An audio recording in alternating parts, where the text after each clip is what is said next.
Anjo para o Novo Mundo, parte 2. Devo aos leitores uma explicação aqui. Quando assisti a essas cenas, e foram muitas, algumas das quais me referirei mais adiante, quando criança, quantos anos poderia ter, não sei. Eu as colocava entre os sonhos e não lhes dava muita importância. Só quando anos mais tarde percebi que não podiam ser sonhos, mas visões de lugares, eventos e pessoas, comecei a falar sobre eles ao meu redor e até a usá-los na prática ao tomar decisões, até agora sempre com bons resultados. Eu costumava não conseguir colocar alguns deles no tempo, mas com o passar dos anos foi ficando cada vez mais fácil. Recentemente, mais do que nunca, me convenci de que não recebia essas visões apenas para mim, mas que deveria pegar uma caneta. Mas agora as densas habitações ribeirinhas dos rouxinóis terminaram e navegamos para um pequeno lago, sobre o qual flutuavam as vozes das crianças brincando na praia. O lago aqui, eu pensei, bem, a abundância de água não é louvada na Bíblia como um sinal da bênção de Deus? No velho mundo, ainda faltava água em nossa região ultimamente, ou seja, na Polônia. O rio estava cada vez mais perdido no mato. Então, o lago, neste lugar, despertou minha admiração e, ao mesmo tempo, despertou lembranças de uma época passada. Sei por histórias que antes da Primeira Guerra Mundial havia um moinho de madeira com uma enorme roda d'água e uma grande fazenda ao lado. Naquela época, havia também um charmoso lago com barcos e banheiros para alugar. Afinal, na época do czar, as damas não apareciam em público em trajes de banho, mas chapinhavam nas cabanas costeiras. Havia também várias casas de veraneio alugadas para os habitantes de uma cidade próxima. Em 1914, a ponte e o moinho de madeira junto com a fazenda caíram no incêndio iniciado pelos soldados. Logo, o rio mudou de leito e, mais tarde, uma nova fábrica de tijolos, de outro dono, foi colocada sobre ele. O lago desapareceu, os poços ao redor secaram, grandes árvores cresceram onde antes a água brilhava. E agora, que grande transformação! O familiar caroço vermelho do moinho já não se vê no horizonte, mas os olhos se alegram ao avistar uma água calma e larga, na qual se refletem o céu e as silhuetas de vários cisnes. Jogamos beijos para as crianças que brincam. As mais corajosas tentam nos espirrar água, entrando na água até os tornozelos, e conduzimos a canoa para a margem oposta, para uma pequena enseada que parece uma marina. No entanto, é um paraíso estranho. Em primeiro plano vê-se barcos parcialmente puxados para a terra. Também há caiaques. Mas ao fundo, por cima deles, numa encosta que desce suavemente até a água, vejo veículos dispostos de forma estranha, próximos uns dos outros e, de certa forma, caóticos. Meu olho de habilidoso motorista registra os seguintes detalhes. Os veículos se assemelham a carros de vários formatos, tamanhos e cores, mas não têm rodas. Se tivessem, seria quase impossível estacioná-los em tal declive como este. Quando nosso caiaque desliza de nariz na areia e podemos, ao desembarcar, minha mente está cheia de perguntas técnicas que gostaria de fazer ao meu companheiro Anael. Anael, como antes, lê minha mente e claramente quer me dar uma resposta, apontando para as duas caixas com maçanetas no convés dos caiaques. Anael é o anjo da guarda. Você pensou que eles tinham um motor, mesmo que você não consiga ver o tanque de combustível? Eles não têm. Por dentro são aparelhos muito simples, lembrando um holofote, um na frente e outro atrás. Eles também têm um pequeno gerador de energia poderosa que age como se atraísse ou repelisse conforme necessário.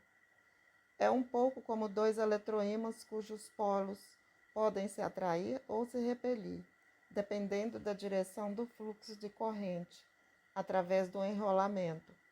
Esta é apenas uma comparação, pois é uma energia ainda não conhecida no Velho Mundo, antes da Terceira Guerra. E aqueles veículos? Eles não têm rodas. Eles também vão usar? Eles têm a mesma energia? Sim, principalmente a energia que equilibra o campo gravitacional ou a atração da Terra. Graças a ela podem flutuar no ar, mas não só. Graças a uma energia diferente, podem, como a nossa canoa, criar uma espécie de vácuo energético à sua frente, que os suga, e atrás deles um forte campo compactado que os repele. Isso permite que alguns deles atinjam velocidades enormes, até mesmo supersônicas, embora isso exija um casco especialmente adaptado. Está vendo essas cartas? Só agora os notei, desculpa. Cada um dos veículos tinha algum tipo de marcação, visível à distância. A mais comum era a letra C, mas também havia uma forma muito estranha com a letra E. À beira do prado, não mais na encosta, havia um ônibus maior do que qualquer outro, com as letras I e C. Anael me serviu de guia. Nas línguas românicas, que incluem latim, inglês e francês, C significa comum, comunes, e para experimental, e IC intercontinental, como o maior no topo. Esse é para viagens longas em grandes altitudes, onde você tem que usar ar artificial. Você pode viajar para a Austrália. E o que você quer dizer com comum, aquele com a letra C? Os comuns podem ser usados por qualquer pessoa, sem pedir permissão a ninguém. Experimental tem alguns dispositivos que ainda estão sendo testados. Portanto, pessoas não autorizadas não devem entrar neles. Existem outras marcações também, mas por enquanto isso é o suficiente para você. Como Anael não estava com pressa, quis fazer mais perguntas, mas ele respondeu: assim que estivermos no ar. Ele caminhou até um dos veículos marcados com C e abriu a porta. O interior era muito semelhante a um carro de 5 lugares, assim como a forma. Então ele abriu algo como um capô, mas embaixo do capô estava completamente vazio. Estamos entrando. Esta célula é grátis, não tem bagagem, explicou. Além disso, a luz indicadora vermelha ao lado da letra C está apagada. Se estivesse ligado, significaria que o ocupante daquele veículo está pedindo a todos que o deixem onde está. Este é apenas um pedido e pode ser ignorado em circunstâncias difíceis, se a vida ou a saúde de alguém estiver em perigo. Anael sentou-se à esquerda, atrás do painel de controle, e me sentou ao lado dele. Os assentos não eram diferentes dos assentos de carro. Lendo minha mente, ele acrescentou: tenho certeza de que ninguém estará procurando por ele. Você pensou que precisava de chaves, carteira de motorista? Não. Não há ladrões no Novo Mundo. Também não é necessária carteira de motorista, pois não há sinais de trânsito no ar. Os pais decidem com que idade uma criança pode começar a viajar sozinha. Não há contraindicações que você costumava chamar de médicas, porque o termo doentes e deficientes Não existe. Também não há polícia. Ninguém precisa deles. Acidentes? Embora essa máquina seja apenas uma máquina e, portanto, uma criação humana imperfeita, ela possui tantos recursos de segurança que os acidentes não acontecem na prática. Não esqueça que nós, anjos, existimos e os humanos podem reconhecer e usar nossas inspirações e alertas. Ele apertou uma tecla no centro da mesa. Uma luz vermelha acendeu. Nossa célula, como Anael o chamava, nivelou-se e, silenciosamente, cada vez mais rápido, subiu verticalmente. Me sentia em um elevador. Ao mesmo tempo, ó Deus, eu gritei, instintivamente enterrando minha cabeça em meus braços. Com o canto do olho, vi um veículo semelhante, movendo-se horizontalmente, que quase colidiu com o nosso. Não tenha medo. Eu não disse que temos proteção suficiente para evitar acidentes, colisões também? Nossa cabine, assim como a daquele veículo, é cercada por um forte campo repulsivo, controlado por sensores. E esse campo não pode desaparecer? Talvez possa ser reduzido a zero. Eles são desligados quando os celulares querem se encontrar e se conectar, mesmo muitos, e viajar juntos. Combine em uma espécie de ônibus antigo, apenas cabine múltipla, minha imaginação me disse. Apenas algo assim. É muito agradável encontrar amigos no céu assim. Então, apenas sensores externos mantêm o campo, protegendo contra colisão com outros células. Como você pode ver, com apenas um pouco de familiaridade com os dispositivos de mesa e as manobras do manche, até uma criança pode desempenhar com segurança o papel de, como costumavam dizer, um piloto. Eu estava tão absorto em tudo isso que nem percebi que estávamos parados há tanto tempo como um balão amarrado. Agora, porém, Anael girou uma maçaneta dessas em barcos e posicionou seu ponteiro no número 20. Havia números 0 a 180 ao seu redor. Girou levemente o volante incompleto em forma de U, largo para a esquerda, colocando o eixo do veículo em uma direção perpendicular à margem do lago. Em seguida, empurrou o manche à sua direita para a frente bruscamente, como se estivesse engatando uma das marchas do carro. Avançamos com uma aceleração suave, subindo ligeiramente. Lugares familiares. A vila suburbana onde cresci estava diante de nós e abaixo de nós como a palma da minha mão. Meu coração batia forte. Com grande tensão, olhei para a familiar linha de estradas e para as caixas de casas. Quão poucos deles sobreviveram ao grande terremoto. Por outro lado, no morro de onde meu pai e eu tirávamos cascalho para concreto quando criança, havia uma vista majestosa do prédio dos meus sonhos. Toda a área era dominada por uma igreja. Ele se encaixava perfeitamente entre os pinheiros espalhados pelas mudas.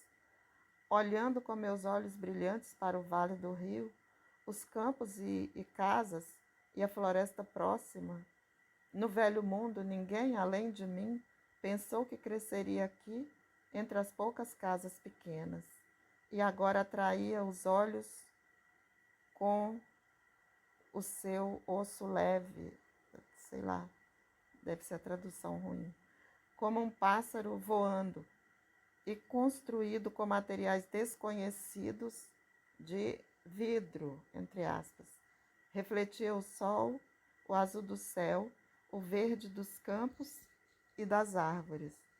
A encosta, outrora coberta de arbustos e ervas daninhas, obscurecida pelas paredes dos prédios da fazenda, a encosta que costumávamos esquiar e descer de trenó quando crianças, agora era cercada por uma cascata brilhante de degraus e terraços encantadores.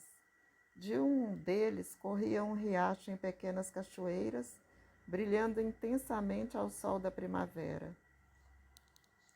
3 sinos de tamanhos diferentes brilhavam em prata no campanário. As portas da igreja estavam escancaradas e várias pessoas subiam as escadas. Olhei para o meu relógio, 15 para o meio-dia. Meu motorista piloto parou a célula no ar. Que fácil! Acho que para a oração. Juntos nos curvamos ao prisioneiro do tabernáculo, Jesus no Santíssimo Sacramento, o Deus homem, e então seguimos em frente. Anael sabia perfeitamente que mesmo um anjo, mais próximo de Deus do que um homem, deve se curvar ao fogo do desejo e curiosidade terrena devastadora de homens neste caso. Afinal, estávamos a apenas um passo do ninho da minha família, da casa. Podemos voltar para a igreja a qualquer momento. Ele também sabia que, descalço, sim, mas de bermuda, não se ia à igreja de bermuda quando se tinha a nossa idade. Na casa da família. Bastou apertar a mesma tecla que nos permitia sobrevoar o lago e o móvel pousou suavemente no pátio entre os prédios, próximo ao mesmo móvel nosso, só que na cor vermelha. Pela janela dele dava para ver alguns brinquedos de uma criança pequena no banco de trás. As curvas tão perto de mim não mudaram muito. A casa, que chamávamos de nova, cresceu um pouco, levantando o telhado e colocando janelas nela. E a velha de madeira aconchegou-se a ela, uma reforma. Vê-se o cuidado de um bom anfitrião, porque está sobre um alicerce novo, tem janelas novas, embora no estilo antigo, desapareceram frestas e tábuas tortas, foi tampado e pintado de novo. Lutei tanto para evitar que fosse demolido e substituído por uma garagem, e com razão. Como não há ladrões, os móveis precisam de uma garagem bem trancada e vigiada, oficinas de reparação, postos de gasolina, de onde eles tiram sua energia. O que ele quis dizer que foi seus móveis não precisam dessas coisas. Minhas têmporas estavam em chamas, com volume de pensamento. A voz de uma criança na caixa de areia me trouxe de volta à consciência. Em uma palavra, soando como uma pergunta, mas também uma resposta, a criança continha um conteúdo tão rico. Papai! No instante, a porta da casa se abriu, apareceu um jovem alto e ele me reconheceu na hora, pois correu em minha direção gritando: Tio! Nós nos abraçamos forte, calorosamente, talvez como nunca antes. Olhamos um para o outro incrédulos. Tio tem cabelos grisalhos e ao mesmo tempo parece rejuvenescido, de short, descalço. E seu sobrinho, Rafai, é meia cabeça mais alto do que ele. Ficou viril. E o tio Aldona? É tia, né? Ela está em casa, saudável? Ela foi pendurar roupa no sótão. Tenho certeza que ela estará de volta em breve e é saudável. Perdoe-me, tio, mas a pergunta é: não deste mundo. Meu coração batia forte com a ideia de conhecer minha irmã. Depois de tantos anos, como ela é? Se ela tivesse envelhecido no mesmo ritmo das pessoas do velho mundo, ela estaria, na linguagem da Bíblia, avançada em anos, entre aspas. E todos entenderão meu desejo ardente de conhecer, ou pelo menos ter algum contato com o resto dos meus irmãos. Diga-me rapidamente, onde está a Zora agora? Ela foi deixada para trás e o Igor? Tio Zora, milagrosamente, conseguiu voltar no último momento. Ela agora mora em uma pequena aldeia nas montanhas. Talvez você queira se juntar a ela? Espera aí. E o tio Igor, faz muito tempo que ele não está com a gente. Ainda está rodando o mundo, mas ele trabalhou muito aqui em casa. Olha, chegou uma linda varanda, uma nova descida para o porão, apartamentos no sótão. Mãe e tia moram lá. E o apartamento dele na capital. Afinal, a capital é só um monte de entulho. Ninguém se preocupou em reconstruí-la. Afinal, para quem? Para banqueiros, funcionários, empresários? Essas criaturas não existem mais. Durante nossa conversa, Anael ficou modestamente de lado, como se não estivesse ali. Agora Rafael olhou para ele e para mim com atenção, esperando que eu o apresentasse, o que me confundiu. O anjo imediatamente veio em meu auxílio, sugerindo uma boa solução em minha mente. Anatol, me chame de Anatol.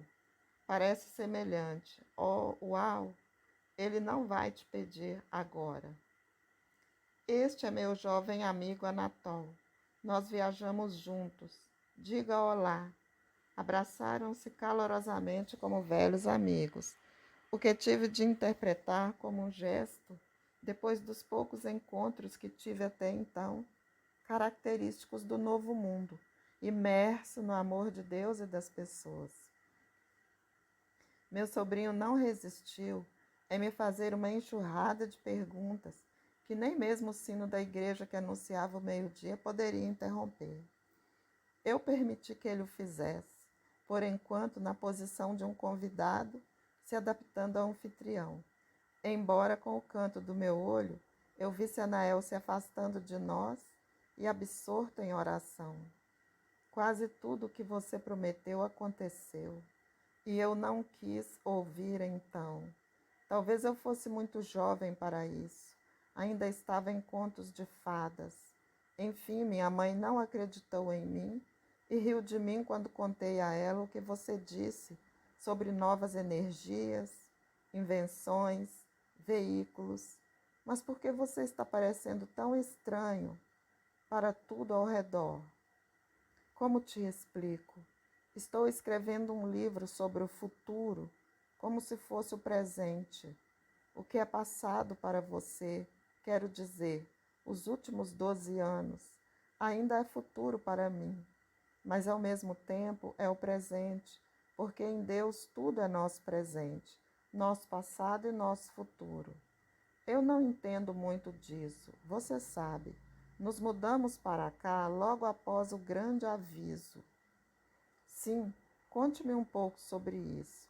Eu sabia como deveria ser e já passei por isso antes, mas o importante é como os outros experimentaram quando realmente aconteceu. Eu queria muito ver minha irmã, mas me controlei, esperando que, em um momento, ela aparecesse sozinha. Então nos sentamos com Rafael em um banco perto da caixa de areia e a história começou, confirmando tudo o que eu tinha visto quando criança e o que tinha a ver com esse meu ninho familiar. O que eu vi, omitirei aqui por enquanto e citarei apenas o final de nossa conversa. E a capela em nossa casa? Onde ela estava? Você não sabe, tio, que agora não há casa sem capela? Toda a família tem. Conosco, sim, onde ela estava. Nada mudou, embora tenhamos uma igreja fora do jardim. Você gostaria de ir à capela? Vamos subir e vou te mostrar uma coisa. Você está perguntando se a entrada inferior está fechada. Ora, quem fecharia uma casa ali? Afinal, não há ladrões ou bandidos no novo mundo. Jazil, seja bonzinho, papai vai para casa. Jazil é a criancinha dele. Você não tem medo de deixar um pequenino sozinho? Acho que ele ainda não tem 3 anos. Eu vejo jogar lindamente, pacificamente o tempo todo, ainda sorrindo, mas ainda... Eu me lembro bem. Você costumava dizer que nestes novos tempos as pessoas terão um contato muito próximo com os anjos. Você já estava falando de um menino de 3 anos que brincava com seu anjo, ouvia suas instruções e até via os anjos de outras pessoas. O seu também, de pé à sua esquerda. Você se lembra? É claro, você tem uma boa memória. E agora está confirmado? Você vê algo parecido no seu? Sim. E os adultos? Você pergunta isso como se você mesmo não tivesse estado em contato com os anjos. É óbvio, no velho mundo era fácil sucumbir às tentações dos anjos caídos, e os bons eram desconhecidos, mas não agora. Mas vamos à capela. Lindamente rebocado. Olhei para a parede da casa, coberta de cordeiro, entre aspas. Não sei o que é isso. Eu disse então que não vale a pena rebocar por enquanto, porque o terremoto vai rachar as paredes e elas terão que ser reforçadas. Foi antes de acontecer o impacto final. E assim foi. Quanto trabalho eles tiveram que fazer. A velha casa revelou-se mais resistente, embora de madeira e anterior à Segunda Guerra Mundial. Ela balançou e rangeu, mas manteve-se firme. Apenas o gesso caiu, e as pessoas deitadas lado a lado, nas duas casas, pobres, famintas, privadas de tudo, quando as cidades estavam em ruínas. É esta a minha visão? Ivan, afinal, aqui estava minha irmã parada na porta aberta. Aldona, escusado será dizer que não nos olhamos, não avaliamos o que o dente do tempo fez aos nossos corpos, mas imediatamente nos abraçamos. O vínculo que unia eu e minha irmã desde a infância ficou muito forte no final da velha era, quando tivemos que sofrer tanto juntos, e afinal nada une as pessoas como a cruz. Entre os irmãos, ela se tornou a mais próxima de mim em espírito. Ela também entendeu melhor meu trabalho e me apoiou bravamente. Nós dois poderíamos nos preparar para os próximos eventos que levariam à transformação do mundo, enquanto aqueles ao nosso redor realmente não queriam ouvir e acreditar nisso. E agora, depois de anos, nos encontramos neste mundo dos sonhos, quase paraíso. Como ansiamos agora encontrar um canto sossegado para nos perdermos na conversa, para ter muito tempo para nós mesmos. No entanto, sentimos que não poderíamos nos isolar do ambiente naquele momento.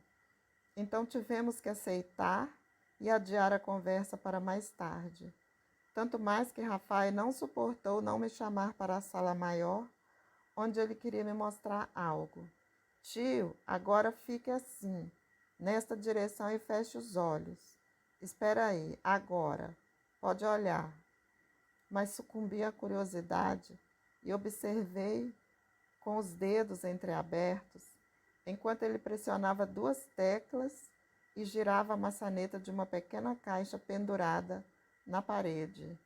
Algo incrível! Exclamei. Aqui estava eu diante de um telão enorme, ou melhor, diante de uma parede que se abria, revelando o interior da igreja. A imagem era tão nítida e sem o menor tremor que realmente parecia estar em uma igreja.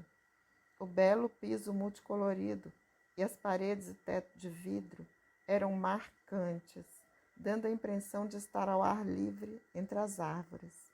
Apenas a parte inferior das paredes, até quase 3 metros de altura, era opaco.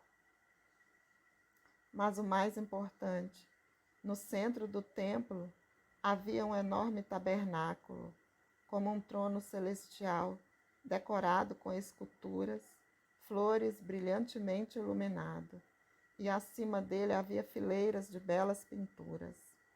Notei a grande pintura do Senhora de Todas as Nações, conhecidas pelas revelações em Amsterdã, Nossa Senhora de Amsterdã. Foi uma daquelas revelações que prepararam as pessoas para a vinda do novo mundo, contendo indicações detalhadas e condições que deveriam ser cumpridas pela humanidade para que esta feliz era de amor e paz pudesse chegar.